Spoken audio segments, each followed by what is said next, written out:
Hello, I'm MBX and welcome back to episode 10 of my TU31 Let's Play. This is a Let's Play I started when the most recent update came out for Minecraft on the consoles, or admittedly it's the most recent update as this is recorded, not necessarily as it's uploaded, because I know TU32 is just around the corner, and when that does come out, I'm not sure if this will become the TU32 Let's Play, where I have two houses in a bizarre city. I'm not entirely sure. I'm ready to kick that can down the road, because in this episode of the TU30-something Let's Play, I'm actually going to be going to an expanded Nether. That's right, I'm expanding the Nether today, because if you don't know exactly what I mean by that, basically on the console we have a exclusive option of being able to, to reset our Nether. The reason you want to do this is because the Nether only spawns once, and there's a lot of stuff that can only be found by having the Nether spawn.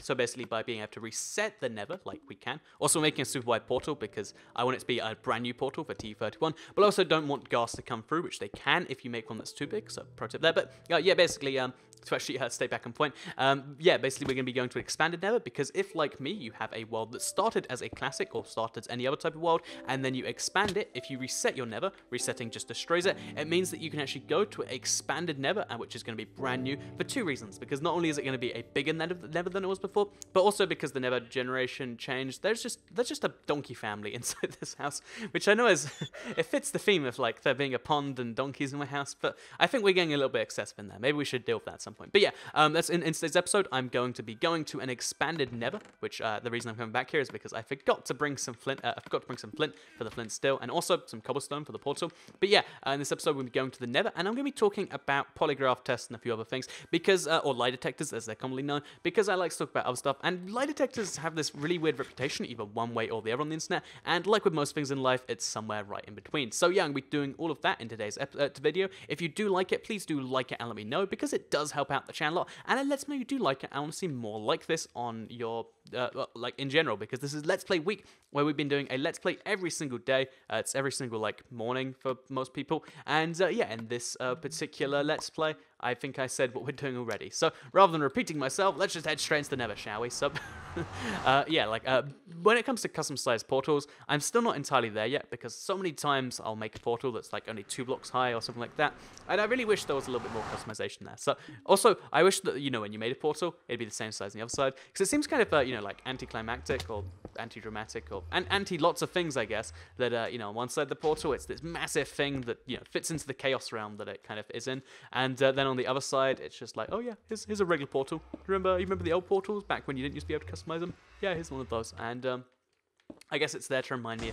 of the things I need to be grateful for. Anyway, what we're doing in the Nether today, because I just mentioned I was going to expanded Nether. I didn't really mention what I was trying to do here. And what I am trying to do here, in case you are curious, is I am trying to get the potion of weakness, because I need 2 of, like, I could use 1, but I'm going to get 2 of those, which requires me to have a blaze rod, and it requires me to have a certain ingredient. I'll remember the ingredient later, but I know the first thing we need is to have lots of the nether warts, which we have around here, which actually, because this is such a big area, we can farm it. Also, I forgot to comment on just how big this nether is. It's so big that we can look in any direction, and it's just like, it goes on and on and on and on, which is kind of crazy when you think about it. Actually, I think that's a wall of the nether. Yeah, if you look in the diagonal of the view, that's the wall of the nether right there. So that makes things easier, I guess. Yeah, we know that the wall of the Nether is just over there, or at least one wall of the Nether is over there. Let's see what's in the other direction, because that's fun, but let's see what goes over there. Because, we could run that direction for as long as we want, but we know there's a wall. Well, let's see what's over here, because we need to find the fortress, because to get a blaze rod, which you need to make the brewing stand, you need the fortress, which there's only one up on the console, funny enough, because, by the way, if you're curious as to why the Nether's going to be slightly different now, the Nether actually changes scale depending on which world size you have, and this means that even though my world size is now medium instead of classic, they never actually scaled up massively differently, because on the PC, the Nether size is 1:8. That's kind of the correct size of Nether to Overworld. I think that's the way it is in the Pocket Edition. But because when the 360 version first came out, it had a much smaller world size, if it copied that exact Nether scale, 8 blocks in the Overworld to every 1 block in the Nether, then you'd end up with a Nether that's 100 by 100. So, they just scaled it down to 1 in 3. And as you go from classic to large, they actually slowly scale up the Nether. So I think when you have a medium-sized Nether, it's like every 1 block in the real world is 6 blocks in the Nether. And it means that, as a handy little benefit, if you do decide to scale up your world like this, it actually does have some real tangible benefits. Also admit, I mean, if you don't scale it up, you can do some weird things too. In fact, there's a lot of weird things you can do when it comes to scaling in Nethers. Like, I wanted to spend a lot of time, playing around with it some days, but I guess the key points you'll be able to see from today's video, because I just want to look for a few key things in this new Nether. First of all, I want to go to where the Nether used to be, like roughly the middle of the Nether, where, oh, did we just find the stronghold? Oh, the Nether Fortress, sorry. We did, and it's in a terrible location. Well, that's going to be quite enjoyable, isn't it? We're going to jump over a gap. Oh, actually, we can just... No, that's not worth jumping down to. Actually, I guess we have that there, which will help us. But yeah, we're going to have to... We're taking a risk regardless of what we do here. Or we could just actually dig into the mountain. And yeah, it looks like it... Oh, no, there's just so much lava everywhere. And I know there's a ghost somewhere eyeing me up. Okay, there's not. So let's start our quest then, shall we? And while we do this, because it's going to involve... I'm going to take the weak way. And I'm just going to... No, actually, wait, there's gravel over there. That's not going to help me. I think we want to dig into the wall over here and just see what happens. So, yeah, I wanted to talk about polygraph tests or lie detectors a little bit, because the reason this actually came up is because I was looking at something to do with mental block, or writer's block, as most people know, and it turns out, like, you can actually, like, use that to some extent for polygraph tests. But anyway, yeah, so, I started looking into polygraph tests because the way when I was younger, I used to believe that there were these genuine lie detecting machines, which I never really truly believed, because, oh, jeez, hello, skeleton. I'm going to knock you straight off if that's okay. It is? Okay, that's nice. But yeah, I never really used to believe there was a true detector of lies, because if it worked 100% of the time, then obviously we'd switch entirely to it, right? Or, I guess you could argue humane reasons. But, yeah, no, and, oh, wait, this is the exact old fortress from before. Like, I'm getting eerie flashbacks, actually. Yeah, even though the area around it is slightly different. No, wait, this is the exact same Nether. If you ever... Oh, it's the same Nether, but then it's cut off. So that's where it used to... This is very, very bizarre. So, I'm going to have to leave the lie detector talk behind for a second. Actually, no, we have a little bit of time. So, yeah, basically, to... clarify what I mean there. Basically, lie detectors, when you're younger, you might think, oh yeah, you can just detect when people are lying. And then when you're older, you might have watched something or been told something, like, yeah, lie detectors are fake. And although it's mostly true, and the reason a lot of people say this, is because courts and stuff like that usually won't accept lie detectors as evidence, because... there's so much unreliability to them. But one thing that is really interesting that, you won't hear when people are like, oh, lie detectors are so fake, is the fact that, oh, geez, what do we even do there? But an interesting fact that you might not actually hear so much is the fact that, lie detectors actually are, that, they're not just, entirely accurate, but they're more accurate than you would expect if you were just, like, having something random. So there is something to them, it's just not accurate all the time. And this means that it's really interesting, because in some countries, you can actually, although the, court can't issue a lie detector against you, because it's unreliable enough, you can use it as part of your own defense, kind of like how, the fact that your neighbor says that you didn't do something doesn't prove you didn't do it, but you can have that as a defense. If you go on a polygraph test and, one way or the other it proves a point, then you can use that as your defense. I think that's kind of interesting. So, one thing I also wanted to check is if there is multiple Nether fortresses, because I only checked a long, long time ago, and I don't know, it seems to me like if it's cut off here, there's probably a reason. Like, if they're making the Nether fortress smaller for a larger Nether, maybe, like on the PC, when you get a big enough Nether size, they just start generating naturally. That's the dream here anyway, because this is a brand new section that, like, what used to be going, this part over here, used to go the opposite way, and I wonder if that's, intentional or what's going on there, because this is also reverse. That went the opposite way, and then it led to the same thing, but going the opposite ways than it did before, which, everything's bizarre and backwards, but I want to see, and then, okay, this is kind of spooky to see. So, I don't know how many people actually are familiar with my old Nether. I guess not too many, because, I go through there a lot, but, not everyone knows the layout. But, like, everything is the same, but with massive differences, which I guess isn't the same at all, is it? But, like, that blaze spawner down there was there before, but this thing wasn't. This used to go further along here, and then it used to go straight into the soul sand.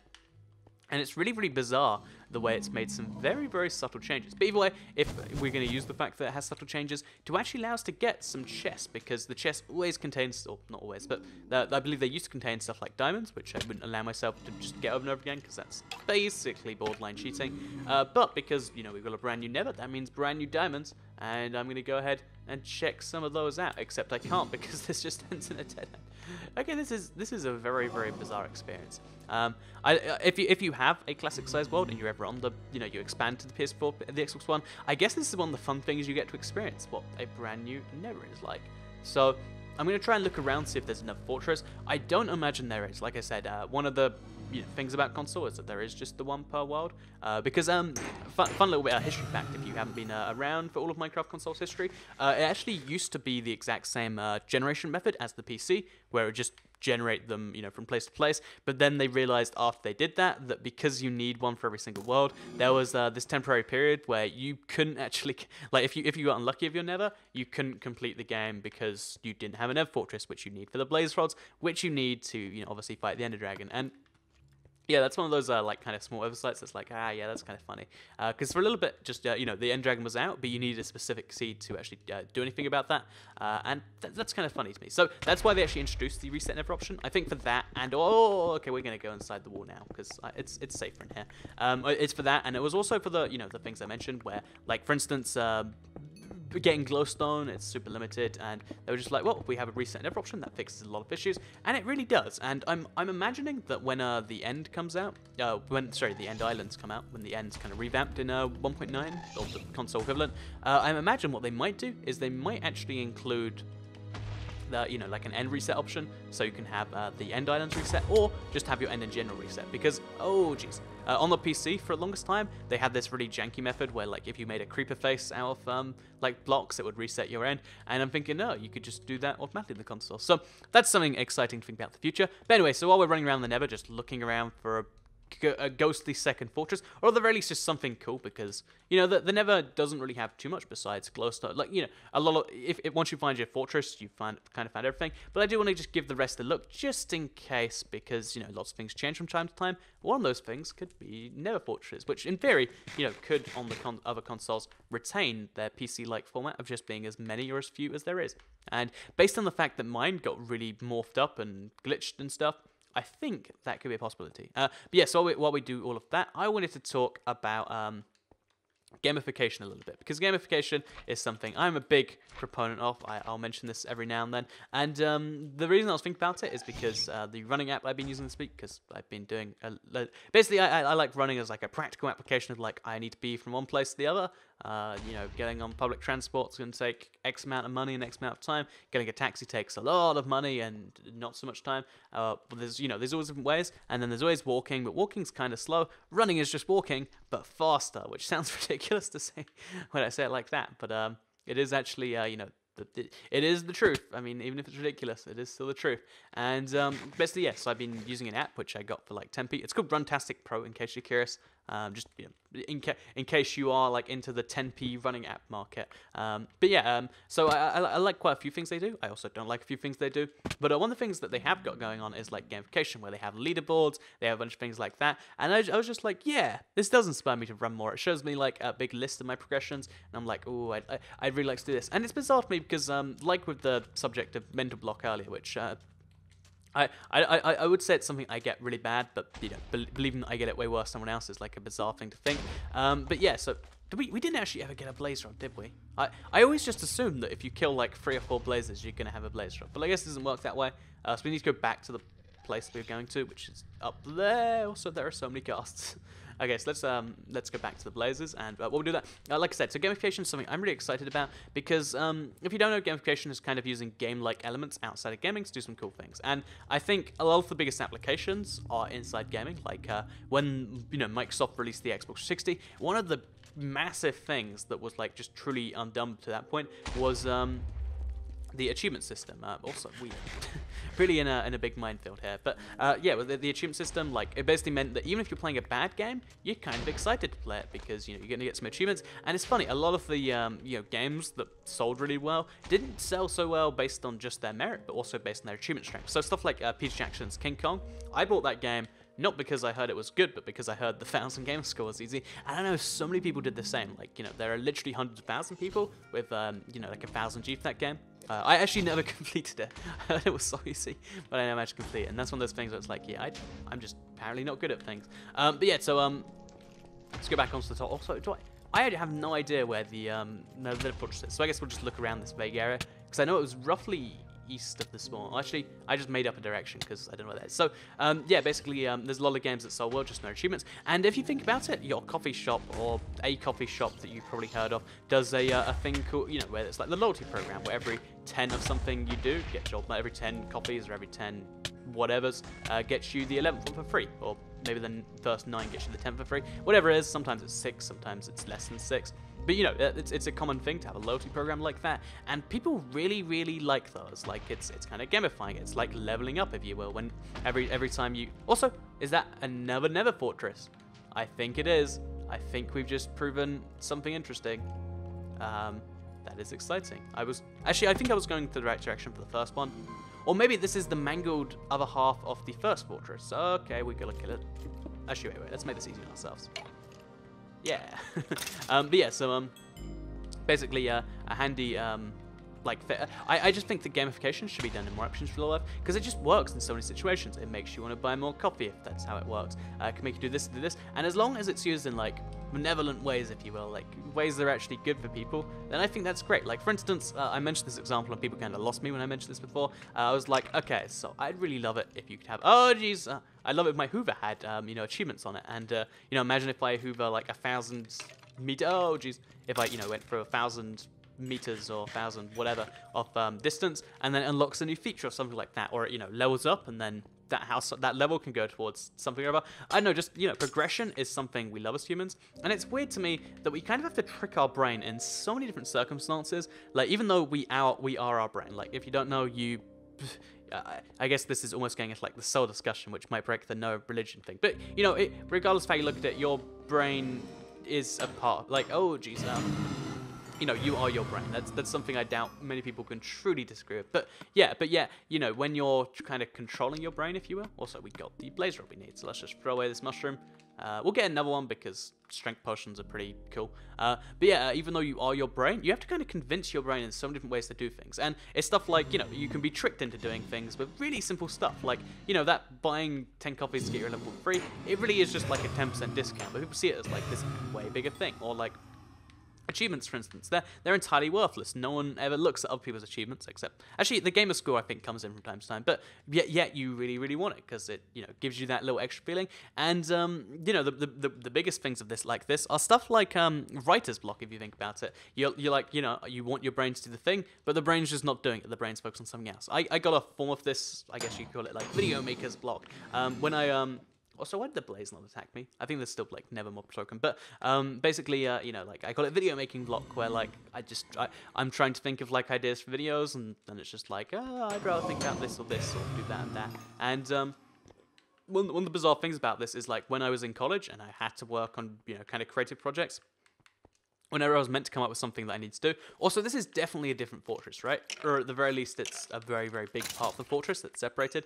But, yeah, so, back to the point I was making, yeah, like, I'd always be trying to think about, you know, XX or Z, but, you know, I'd be trying to think about the thing, but I'd always be thinking about, like, a video I really wanted to make, and I'd be like, ah, yeah, that'd be cool. And, yeah, it's bizarre that, you know, the brain has to be tricked in so many different ways just to do what you want it to do. And, you know, a way I've heard this expressed is, like, you have a monkey brain, and you have to convince the monkey brain to do the things you want it to do, and the monkey brain needs to be tricked. So there's a lot of tricks that you can put on yourself, like, lots of people like to, you know, like, have a sheet that's like, yeah, I did this.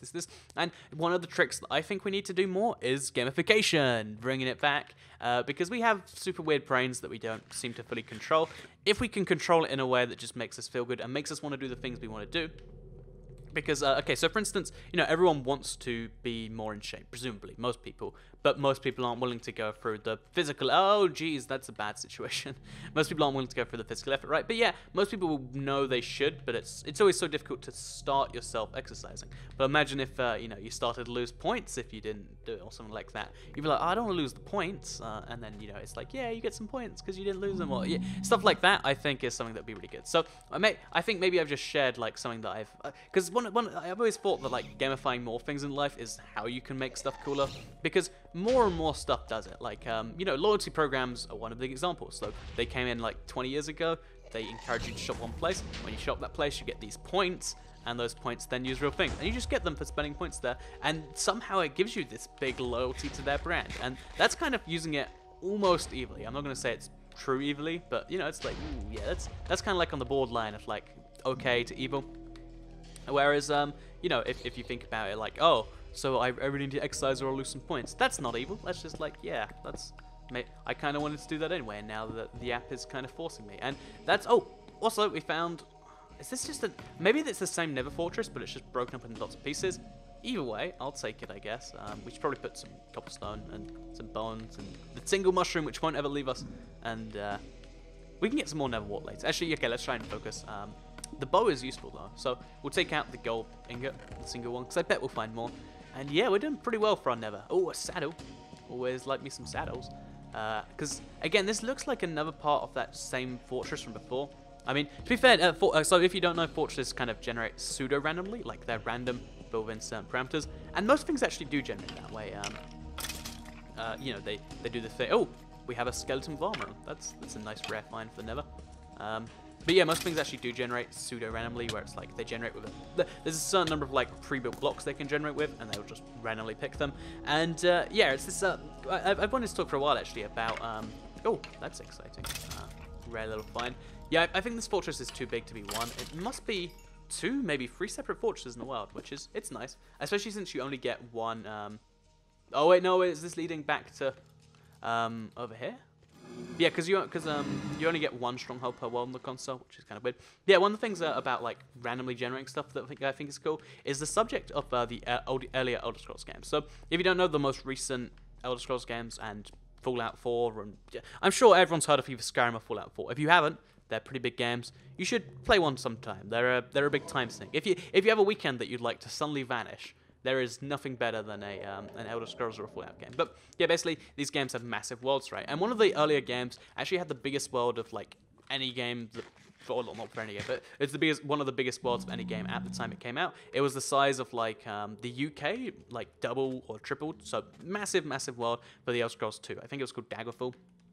But it was made using, like, you know, pseudo-random content, and it meant that the game was all fleshed out. Every single one of those places was real. You could go to the capital and it'd be exciting. There'd be quests and stuff. But because, you know, basically it was all kind of samey. And you always have this, if you ever wonder why, you know, Minecraft worlds are samey and there's not too much, it's because you always have this big balance when you're randomly generating stuff of trying to get stuff that's perfectly, you know, optimized and getting stuff that's, you know, like actually, you know, kind of exciting and new. And this is why oh, do we step in some random fire? Was there non-existent fire that I just stepped in? I'm not entirely sure. Let's just go back to the overworld, shall we? I think I just, do you see me? Some weird stuff just happened there. I'm not entirely sure what. Let's just go back to the overworld and let's enjoy our findings as we make ourselves a brewing stand, which will actually be a brand new building in our city, because I want everything to be city bears, because, you know, we've got big objectives we need to accomplish. So, yeah, this. If you're wondering why most stuff isn't randomly generated, massive, it's because, you know, people decide they want games that have perfectly crafted worlds, and you can only perfectly craft so much world in so much time. Like, even if you think about, you know, like any big game, they can only have a world that's as big as it is because they and that's with hundreds of people working on it. And something I always thought was cool, and this is like one of my dreams as a child, would just be like, okay, hire 100,000 people. Obviously, it costs a lot of money, but this is the scenario where you have all the money and you're like, what am I going to do with it? You hire like 100,000 people to just make the biggest game ever that's just a mega game. And I never understood why no game has even attempted this, I guess because it's a terrible idea in theory. But what if there was a game that was like every single game tied into one? So it was the best first-person shooter out there, but then you got out of the first-person shooter, and then it was the best racing game. And to me, that sounds like a pretty good idea, because then you could sell the system that has all those things, and I think there's like an idea in this somewhere. But maybe that is just me. We're going to make our brewing stand building somewhere over there. I think that actually might be a good idea for next time, because right now, I'm not really too inspired. I want to make a giant brewing stand, because if you look at it, it's like that. I think that'd be a cool idea, but I'm not sure if that's actually practical at all either. Either way, I guess we can find out in the next video what I end up doing. So I hope you did all enjoy this one. Hope you enjoyed the expanded Nether. I think we concluded that there must be more than one fortress, or it's the same fortress but going around. I guess that's something I'll do a little bit of creative checking on random worlds, because I know when when it first came out, the seed I first checked, at the very least, because I only did 2 or 3, only had 1 Nether fortress, but that could have changed since then. It's a subtle secret patch, because there's a lot of secret features that you don't really realize until you're like, oh, yeah, there's a lot of things that aren't in. So yeah, that's something that we'll go and look for. But for now, though, I hope you did all enjoy today's video. I hope you learned something or other in there. If you did like the video, please do like it and let me know. Share it if you liked it, and subscribe if you are new around here. I make videos like this every single day on my channel, and if subscribed, you'll see them daily on your homepage. Thank you all for watching, and goodbye.